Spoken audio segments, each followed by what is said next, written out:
Gloria a Jesús. Buen Padre, una vez más pedimos que seas tú hablando a cada uno de nuestros corazones. Señor, ayúdanos a comprender que la verdadera y total y plena felicidad está en ti, Señor.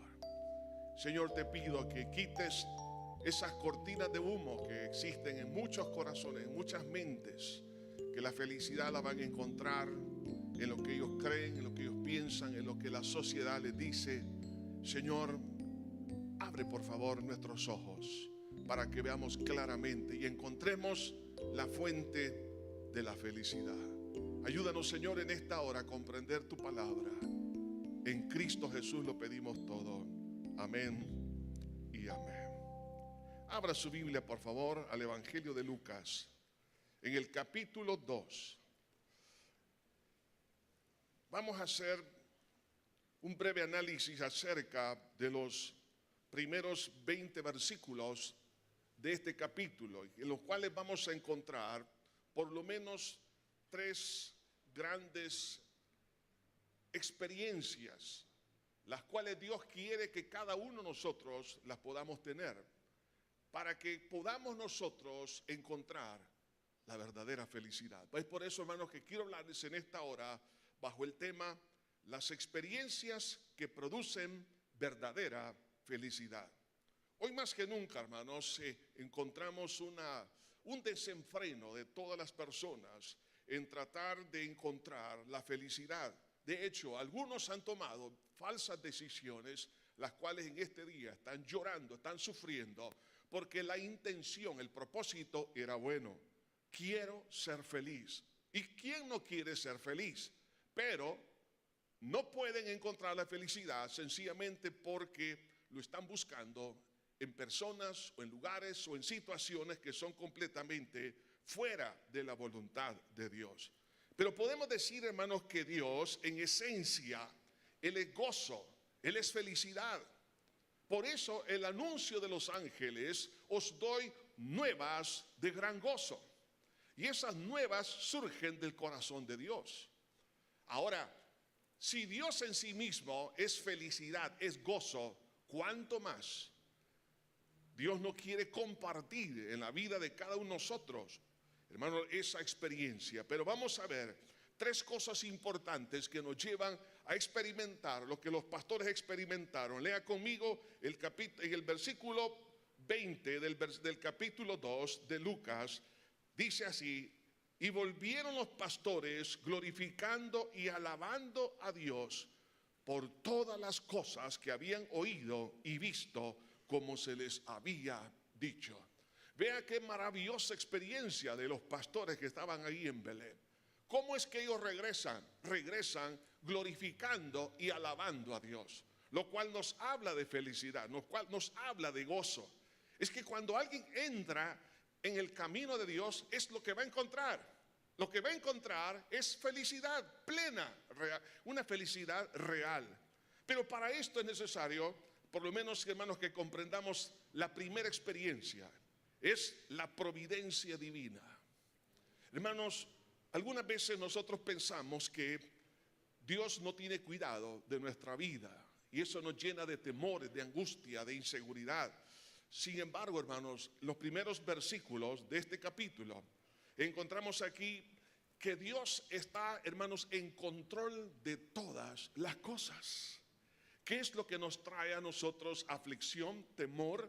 Es que todo esté fuera de control, que no podamos tener las cosas como nosotros queremos tenerlas, sino que hay amenazas de alguna manera que nos están llevando a tener ciertos temores en los cuales uno llega a pensar: bueno, no estoy bajo el cuidado ni la mirada de Dios.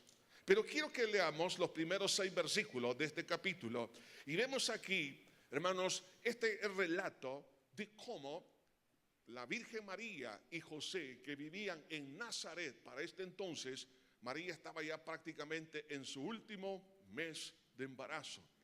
Pero vemos la providencia de Dios. Dice en el versículo 1: aconteció en aquellos días que se promulgó un edicto de parte de Augusto César, que todo el mundo fuese empadronado. Este primer censo se hizo siendo Cirenio gobernador de Siria. E iban todos para ser empadronados, cada uno a su ciudad. Y José subió de Galilea, de la ciudad de Nazaret a Judea, a la ciudad de David, que se llama Belén, por cuanto era de la casa y familia de David, para ser empadronado con María su mujer, desposada con él, la cual estaba encinta. Y aconteció que estando ellos allí, se cumplieron los días de su alumbramiento. Oiga bien esto, estando allí se cumplieron los días de su alumbramiento. La profecía que encontramos en el libro de Miqueas, en el capítulo 5, con respecto a dónde es que iba a nacer el Mesías, es muy claro. Miqueas capítulo 5, versículo 2 dice: pero tú, Belén, Éfrata, pequeña para estar entre las familias de Judá, de ti saldrá el que será Señor en Israel, y sus salidas son desde el principio, desde los días de la eternidad. Esta profecía tenía aproximadamente unos 710 años antes de su cumplimiento. Ahí estaba esta palabra. Hay momentos que usted y yo recibimos la palabra de Dios, la creemos y dice, ¿y cuándo se ha de cumplir? Recuerde lo que dijo Jesús: el cielo y la tierra pasará, mas mi palabra no pasará. Cuando llega el momentum de Dios, lo que se conoce entonces como el kairos, la oportunidad, el tiempo programado por Dios dentro del tiempo cronos, es decir, del tiempo calendario, Dios cumple su palabra. Y vemos acá que Dios, habiendo prometido que el niño iba a nacer en Belén de Judea, María estaba, ¿dónde? Estaba en Nazaret. Y Nazaret está aproximadamente a 160 kilómetros de distancia de Belén. Piense en lo incómodo que ha de haber sido en el último mes de embarazo moverse 160 kilómetros, no en avión, no en un vehículo que tiene buena amortiguación. Venían caminando, probablemente sobre un asno, en fin, pero no era tan cómodo ese viaje. Sin embargo, vemos aquí algo muy interesante, y es, hermanos, que Dios, habiendo prometido que tenía que nacer en Belén de Judea, ocurre algo, y es en la mente de el emperador romano, Augusto César. ¿Dónde estaba Augusto César? Estaba en Roma. Un día a él parece que se le ocurrió, pero no, es que Dios inclina el corazón de los reyes. Hubo un pensamiento en este emperador: vamos a hacer un censo para todo el imperio romano. En ese entonces, hermanos, se hacían los censos con varios propósitos, especialmente para poder, digamos, captar los impuestos de todos los ciudadanos de todo el imperio romano, pero también para saber con cuántos hombres podían contar para poder formar parte de las filas del ejército y otros propósitos más. Ahora, estando allí Augusto César, manda esta orden, pero fue prácticamente Dios quien puso ese pensamiento. ¿Con qué objetivo? Para poder mover a la Virgen María y a José desde Nazaret a Belén, 160 kilómetros aproximadamente. Y estando allí, dice la Biblia, oiga esto, cuando llegan ahí, María empieza con sus contracciones. ¿Cuántos recordamos aquellos momentos? Yo recuerdo uno especial acá, ¿no? Mi esposa estaba en un servicio de aniversario y después del culto me dice, no te preocupes, pero ya tengo contracciones, y salgo corriendo, ¿no? Entonces, así, hermano, piensen lo que ha de haber sucedido en aquel momento. Llegan a Belén. ¿Las contracciones fueron casualidad? No, fue el momento de Dios. ¿Por qué? Porque aquella profecía de Miqueas de 710 años aproximadamente atrás se tenía que cumplir. Y exactamente, ¿dónde nació Jesús? En Belén de Judea, hermanos. Ahora, eso nos llena de entusiasmo. ¿Por qué? Porque Dios es el único soberano. Él tiene el gobierno sobre todo, la historia, el presente y el futuro. Cuando nosotros pensamos, hermanos, que Dios va a usar a sus instrumentos para cumplir su palabra, usted quizás podría decir, pero ¿cómo va a ser esto? No se preocupe. Si Dios ocupó en el Antiguo Testamento a los cuervos para darle de comer a Elías, si Dios usó a este hombre que era impío, estamos hablando de Augusto César, uno de los emperadores romanos también que fueron muy crueles, pero Dios lo usó para cumplir su propósito. Dios puede usar a cualquier circunstancia, a cualquier persona, para que se cumpla lo que Dios tiene prometido para usted.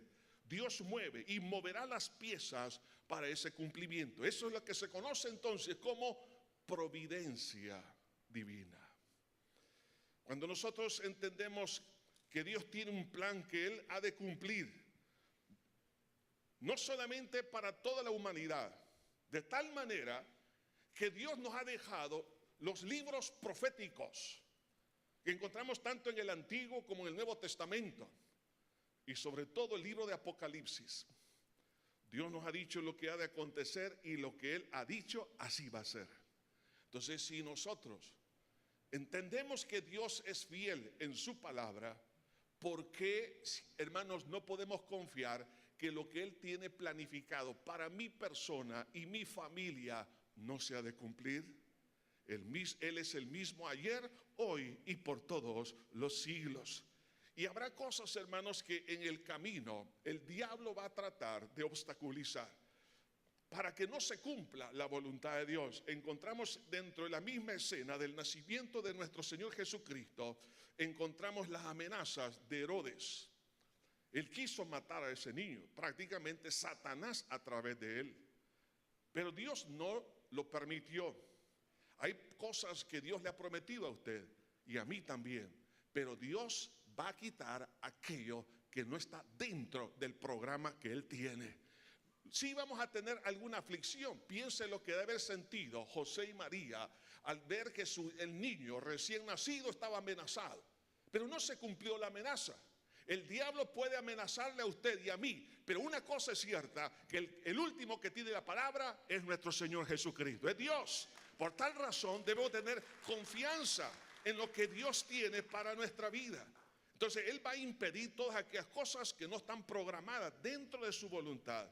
Ahora, el hombre prácticamente es el único, es decir, el individuo, el ego, la voluntad personal, es lo único que estorba el cumplimiento de la voluntad de Dios. Es decir, Dios tiene un plan para cada uno, pero es la persona la que lo puede impedir, no el diablo, no la circunstancia, es el individuo. Recordemos aquel momento cuando Jesús llega a Decápolis, echa fuera a muchos demonios de un hombre, el endemoniado de Gádara. Cuando ocurrió ese milagro, las personas de esa ciudad o de esas ciudades llegaron a ver lo que había acontecido. Lo triste es lo que le dijeron a Jesús: vete de nuestros contornos. Viendo un milagro, dijeron: Señor, no queremos ese milagro. ¿Por qué? Porque queremos tener el negocio de cerdos. Preferimos tener cerdos que tu persona. ¿Te puedes imaginar qué horrible desprecio? ¿Y Jesús qué hizo? Se dio la vuelta y se embarcó a la siguiente ciudad a seguir predicando. La oportunidad estaba allí para que Jesús hiciese muchas cosas, pero es el hombre el que lo estorba. Pero vemos a un hombre que sí permitió que Dios obrara en su corazón. En otras palabras, hermanos, el libre albedrío, hermanos, es algo que nosotros necesitamos manejarlo adecuadamente, porque usted o yo somos los que podemos estorbar lo que Dios tiene para nuestra vida. Lo mejor es hacer lo que Jesús hizo cuando estaba allá en Getsemaní: no se haga mi voluntad sino la tuya. Hermanos, la voluntad nuestra, lo que conviene es rendirla a los pies del Señor. Señor, no quiero mi voluntad, quiero tu voluntad. Entonces el plan de Dios se ha de cumplir en nuestra vida. Por supuesto, hermanos, hay, por ejemplo, dos tipos de problemas. En estos casos son problemas, por ejemplo, providenciales, naturales, situaciones que se dan en la vida que nosotros no las podemos manejar. Pero realmente todo eso, lo que va a traer a la vida del cristiano es bendición. Así como sucedió con la amenaza hacia el niño Jesús, ¿qué es lo que trajo? Gloria, bendición, por la manifestación gloriosa del Espíritu Santo y la manera que Dios le protegió, así también nos está diciendo a usted y a mí, Dios nos ha de guardar y proteger. Pero hay otros problemas que son creados por nosotros a través del pecado. Entonces, ese tipo de situaciones tenemos que resolverlas. ¿Por qué? Porque es ahí donde estamos estorbando el plan de Dios. Ese tipo de problemas que han venido a causa de una mala decisión, de una vida que no es de acuerdo a la voluntad de Dios, lo que tenemos que hacer ahí es pedirle perdón a Dios, arrepentirnos y por la fe en su sangre recibir el perdón, porque de otra manera estoy estorbando cómo Dios pueda dirigir y manejar mi vida.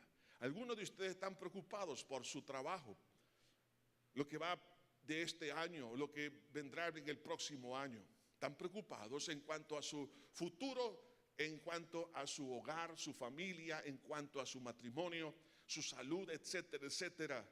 Lo mejor es santificarnos, limpiarnos de todo aquello en la presencia de Dios, pidiéndole perdón a Dios y por la fe en su sangre recibir perdón. ¿Para qué? Para que Él tome control y nos guíe a toda verdad.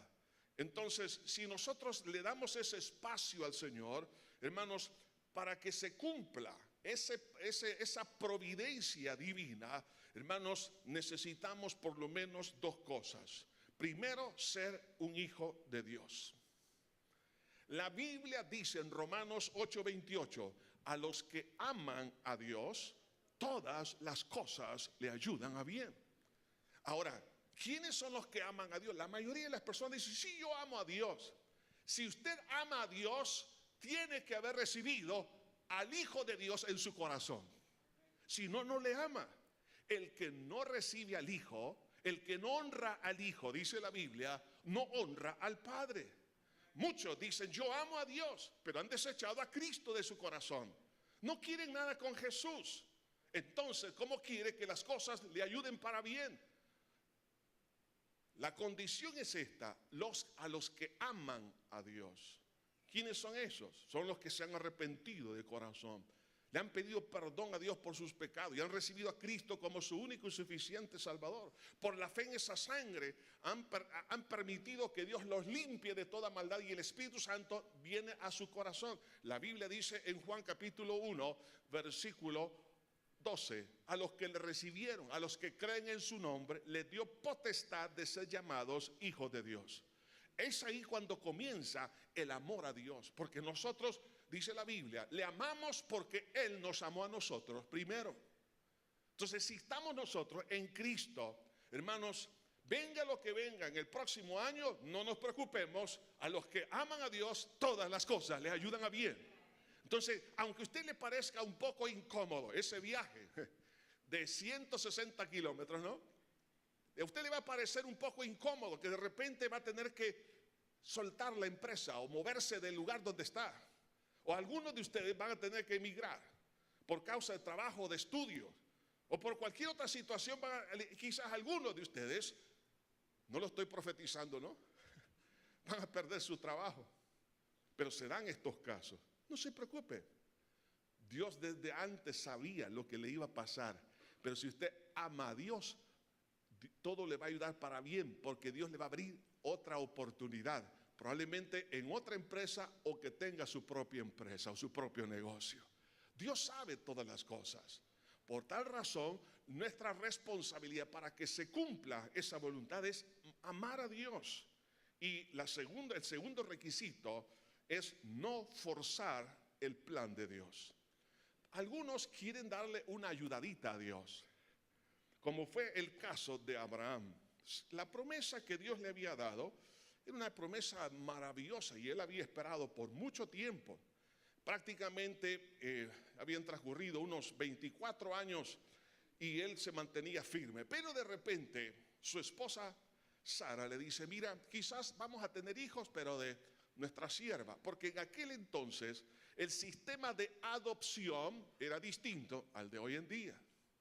Entonces, cuando una señora, por ejemplo, tenía ahí, digamos, algunas siervas y no podía dar a luz, entonces dijo, bueno, entonces mi sierva, como en ese sentido era como parte de su familia, entonces podían adoptar a un hijo. Y era muy curioso, porque la manera de adoptarlo era de esta forma. Cuando la mujer iba a dar a luz, entonces la señora se sentaba en sus piernas a la que iba a dar a luz y daba a luz en sus piernas. Y ese era el sistema de aquel entonces de adopción.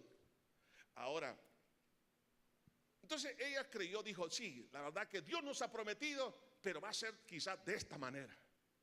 Porque esa era, ¿qué cosa?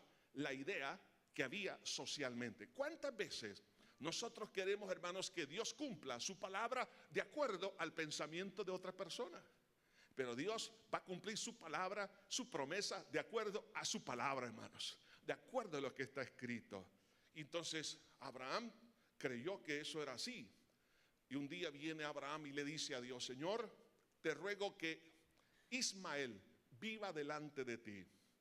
Y Dios le dijo, en Isaac te será llamada descendencia.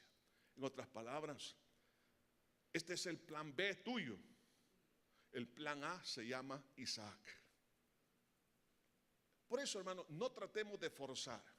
Yo sé que algunas jovencitas, por ejemplo, dicen, yo quiero ya pues, casarme porque no vaya a ser que Jesús venga el otro año. Otros quieren forzar la voluntad de Dios porque dice, bueno, yo quiero empezar a hacer este negocio, quiero hacer, empezar distintos proyectos y quieren hacer las cosas a su manera.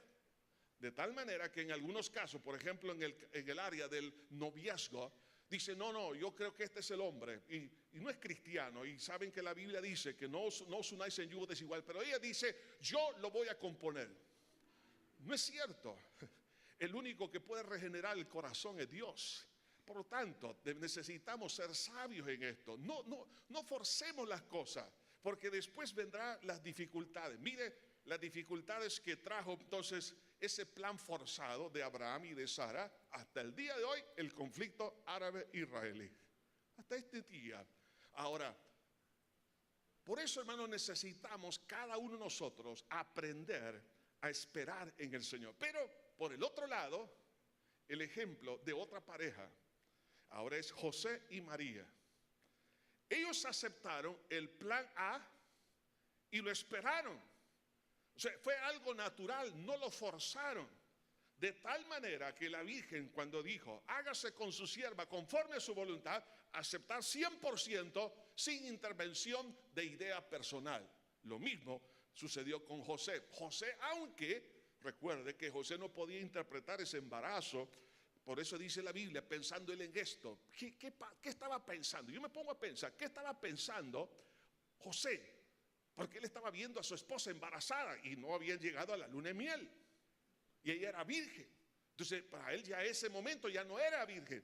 Cuando dice la Biblia que la quería dejar secretamente, es decir, darle carta de divorcio sin sacar a luz pública para que no la mataran. Entonces, él estaba un poco confundido y es natural. Pero un ángel le dice, no temas recibir a María tu mujer, porque lo que en ella es engendrado del Espíritu Santo es. Y al final dice, y recibió a su mujer.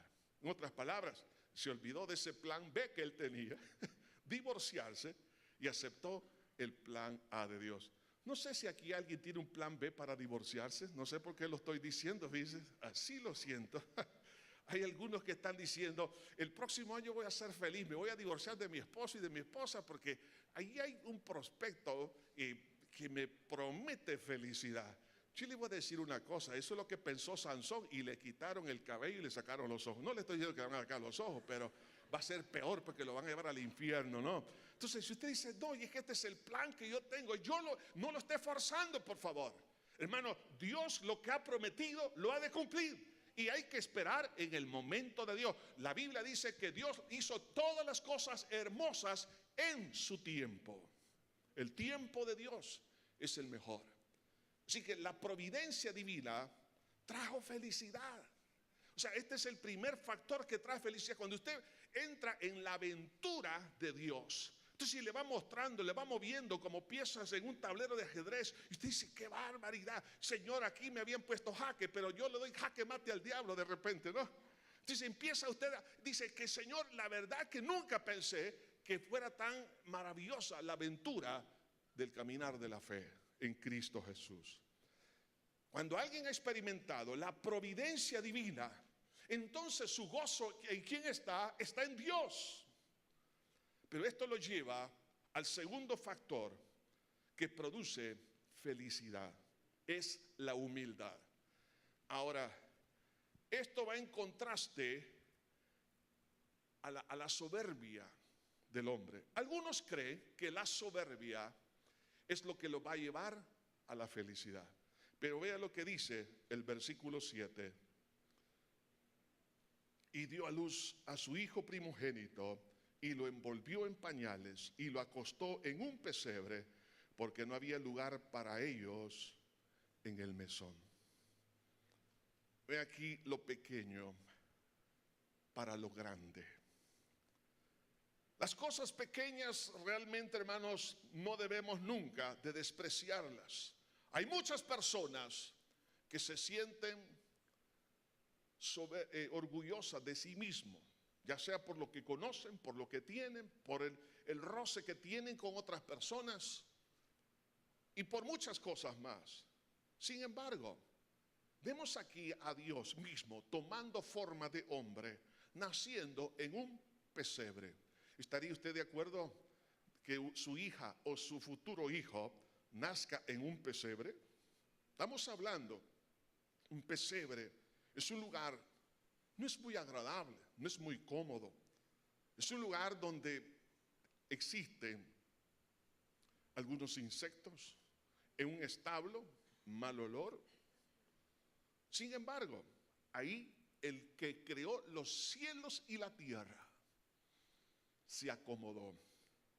Nos damos cuenta de algo maravilloso, que el corazón de Dios es en esencia humildad. Lo contrario o la antítesis de Satanás es la prepotencia, la soberbia. Por eso Dios desea que nosotros aprendamos el camino de la humildad para poder tener felicidad. Dígame si Satanás es feliz. No lo es. Dígame si hay un demonio que es feliz. Jamás. Ellos perdieron por su soberbia, por su prepotencia. Perdieron la felicidad que antes tenían porque eran ángeles de Dios. Ahora se han convertido en demonios. Por eso en la Biblia que dice el Señor acerca de Satanás, el diablo no ha venido ha venido para matar, hurtar y destruir. No tiene paz, no tiene gozo. De ahí que entonces debemos nosotros, si queremos encontrar la felicidad, debo dejar la prepotencia, la soberbia. El hombre ama las grandezas, pero vea esto, el pesebre nos enseña los comienzos pequeños. Sí importan. Por favor, no desprecie las pequeñas demostraciones de Dios a su vida. No menosprecie los ministerios pequeños, las oportunidades pequeñas. No desprecie el salario mínimo. No desprecie los pequeños puestos de trabajo, porque todo comienza así. Es más, la Biblia dice en el libro de Proverbios, y esto es un buen consejo para las parejas que inician su vida matrimonial. Dice que los bienes que son adquiridos de una sola vez, al final no serán disfrutados. Una pareja que tiene ya toda su casa arreglada, amueblada, todo, no le falta nada. Lo disfruta por un momento, pero diferente es cuando cada uno de nosotros se recuerda que el comedor eran las cajas de cartón de los regalos. Usted le puso un mantel, una silla, pero ahí después compró un juego de comedor.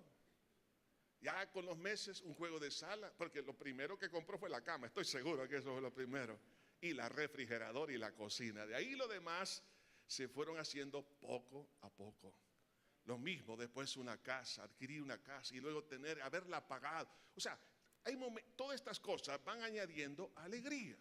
Por eso a los hijos no hay que darles todo de una sola vez.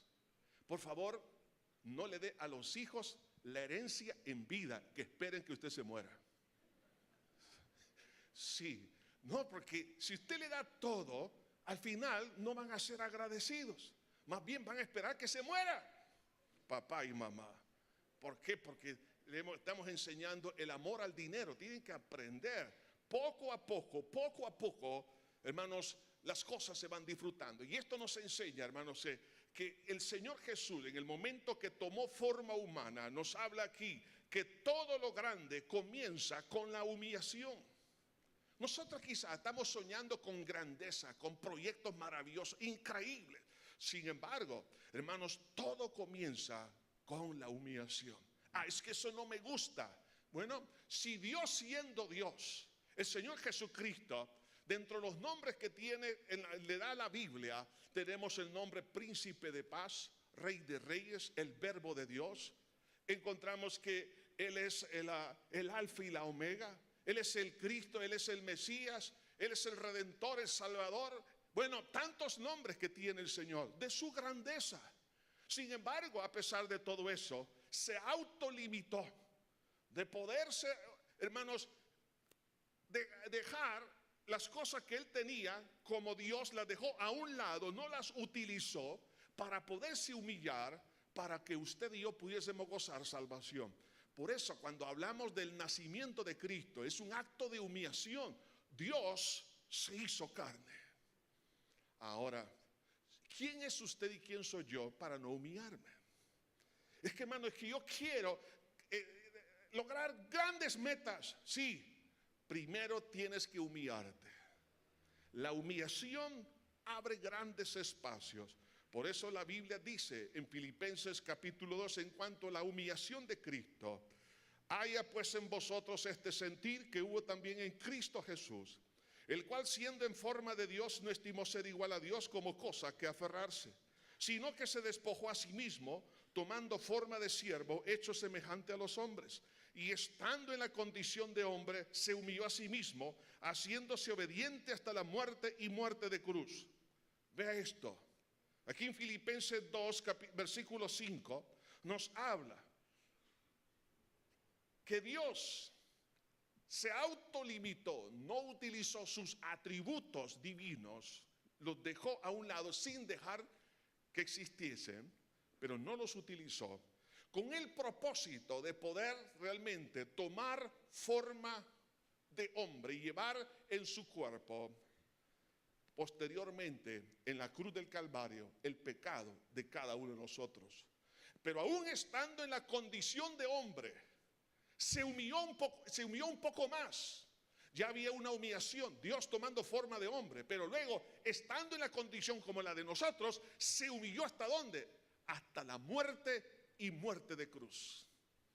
¿Nos damos cuenta, hermanos, que las cosas que valen la pena comienzan con la humillación?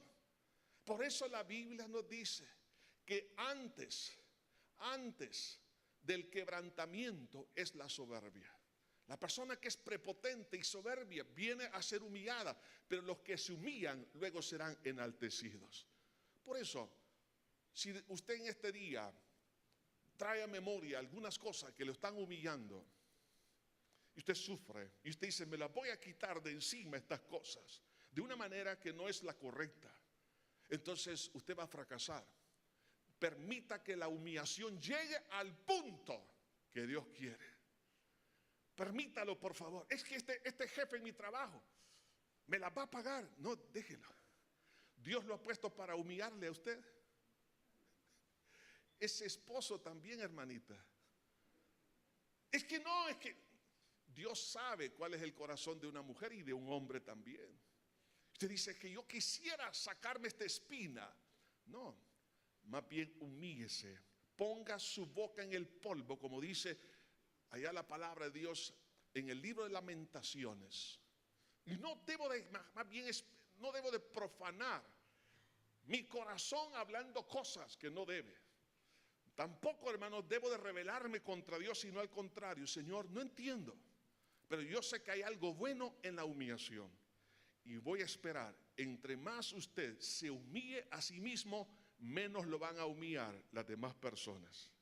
En la medida que usted y yo nos humillemos, en esa medida Dios va a empezar a obrar. Estos pastores, vea esto, cuando dice aquí la escritura de estos pastores que estaban ahí en el versículo 8, encontramos aquí, hermanos, que Dios ama la sencillez. Dice, había pastores en la misma región que velaban y guardaban las vigilias de la noche sobre su rebaño. Y aquí se les presentó un ángel del Señor y la gloria del Señor los rodeó de resplandor y tuvieron gran temor. Ahora, la pregunta es, ¿por qué Dios buscó a los pastores? Porque, ¿sabe qué es el trabajo más, digamos, humilde, si podemos llamarle así? El más sencillo, el trabajo que algunos no querían hacer. Es más, los egipcios consideraban que una persona que pastoreaba ovejas era la peor clase de persona en la sociedad. De hecho, encontramos al gran Moisés, príncipe, estando en Egipto. Probablemente sería el próximo faraón. ¿A dónde llegó él? A pastorear las ovejas, no de él, sino del suegro. ¿Qué significa eso? Hubo un proceso de humillación en la vida de Moisés para convertir al hombre más manso sobre la faz de la tierra. ¿Por qué razón? Porque la mansedumbre es la docilidad para ser dirigido. Y por eso Moisés llegó a ser el líder, el caudillo más grande en el Antiguo Testamento.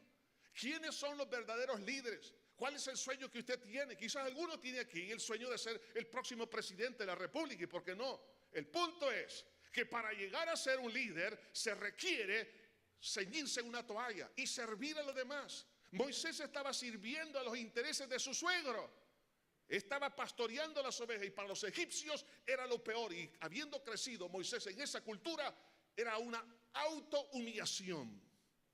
Estando entonces en esa condición, Dios se le aparece en el desierto pastoreando las ovejas de su suegro, y una voz que le dice: Moisés, quita las sandalias de tus pies, porque el lugar que pisas santo es. Dios ama la sencillez de corazón. Y vea que estos pastores que estaban allí, a ellos se les presentó un ángel del Señor. Y la gloria del Señor los rodeó de resplandor y tuvieron gran temor.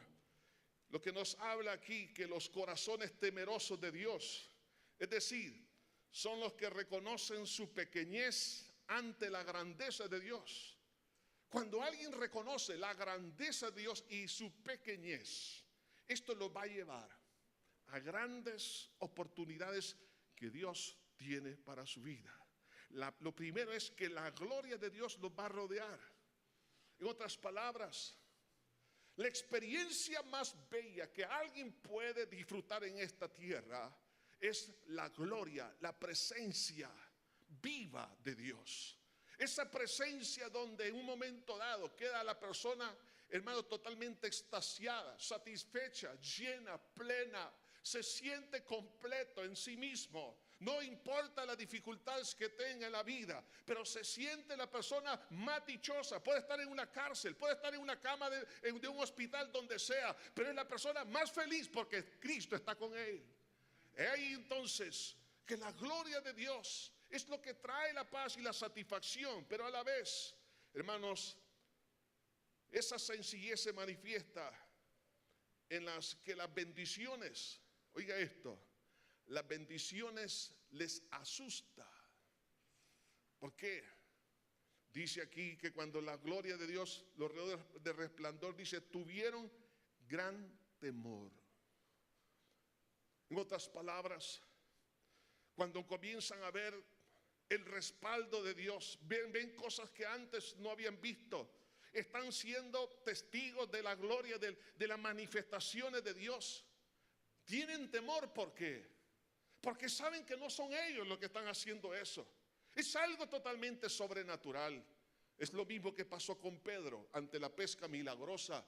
Dice la Biblia que cuando llevó la red llena de peces a la orilla de la playa, dice, con mucho temor, fue a los pies de Jesús y le dijo: apártate de mí, porque soy hombre pecador. Porque dice la Biblia, tuvo temor por la pesca. En otras palabras, no estamos hablando de fobia, no está hablando de miedo, está hablando de sencillamente que es algo que lo sorprende, lo asusta, en el sentido de que ¿cómo es posible que Dios se pueda estar manifestando?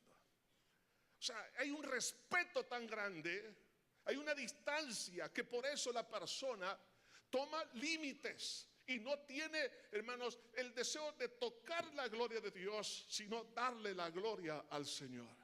Y los pastores reaccionaron así. ¿Por qué?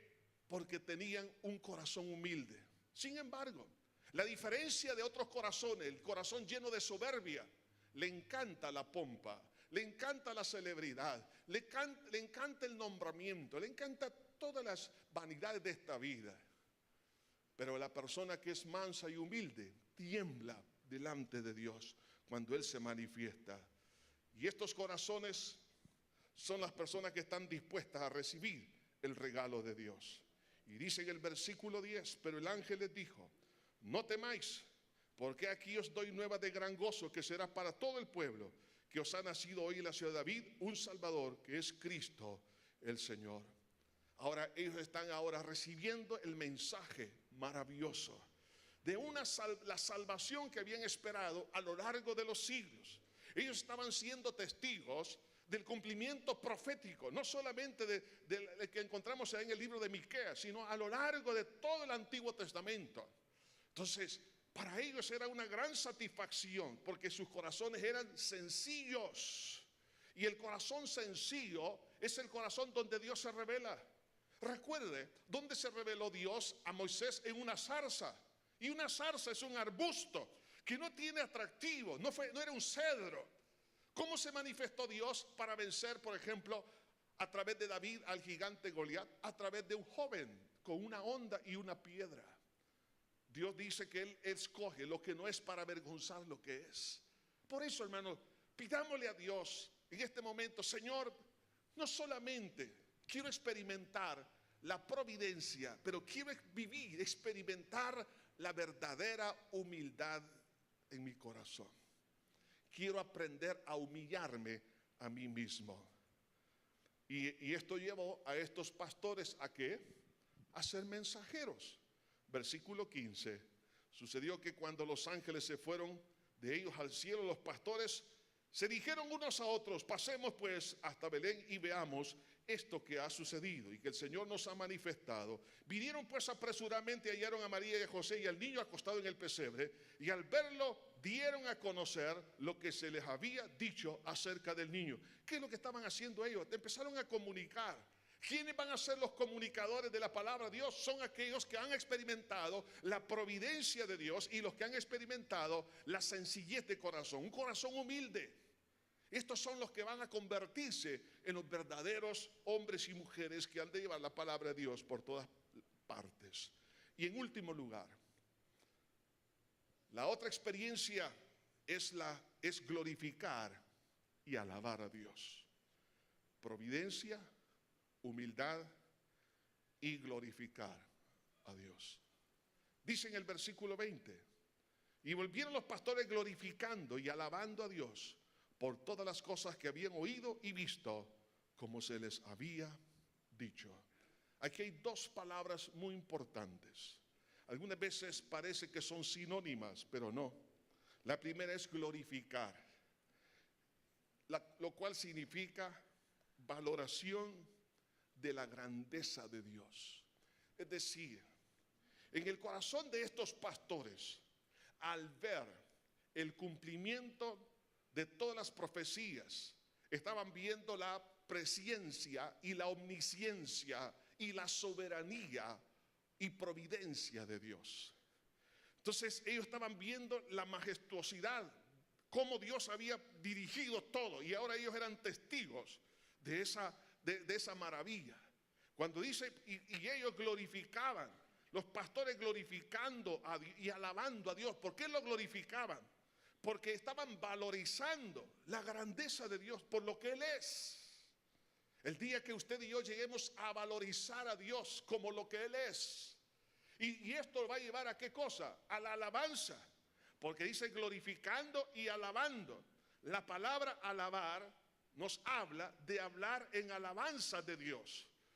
O sea, la glorificación es la valoración interna y la alabanza es la expresión verbal por lo grande que es Dios.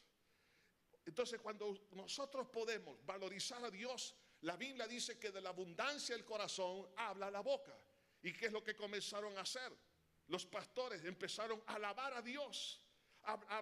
Alabar a Dios no necesariamente significa en forma cantada, pero lo incluye.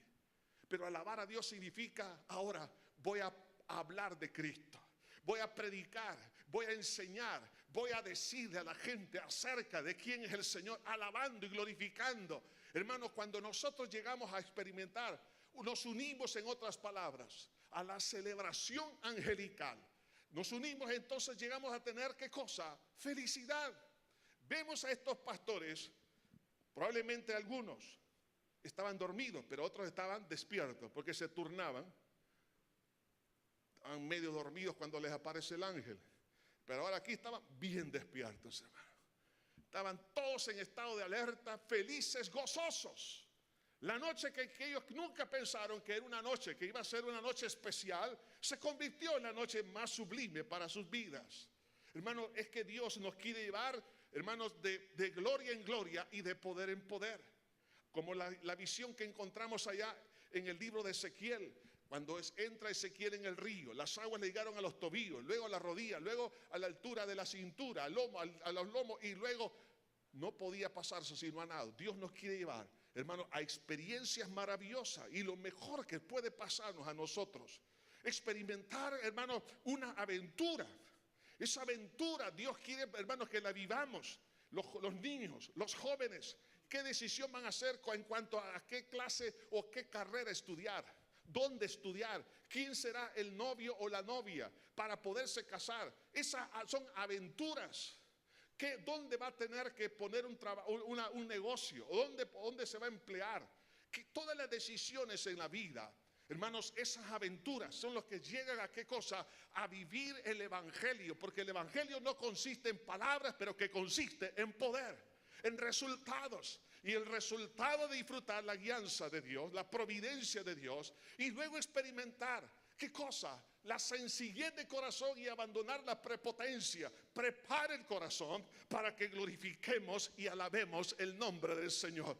El día que lleguemos a valorizar a Dios de una forma tan grande, entonces la alabanza saldrá por nuestros labios y diremos: bendito sea el Señor. Adoraremos al Señor y no habrá nadie que se quede con la boca cerrada. ¿Por qué? Porque la grandeza de Dios se ha manifestado en su vida. La pregunta es: ¿queremos nosotros tener la experiencia más bella, más feliz?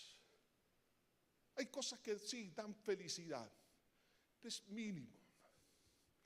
Son cosas pequeñas, temporales, pero el gozo de Dios es para siempre.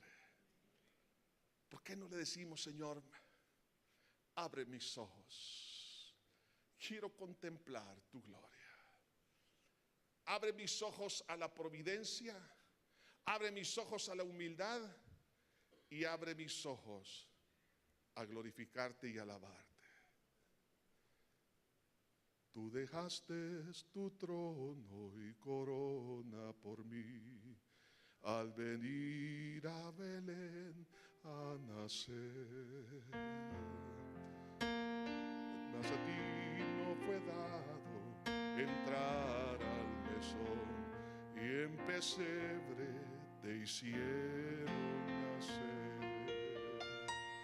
Ven a mi corazón, oh Cristo, pues en él hay lugar para ti.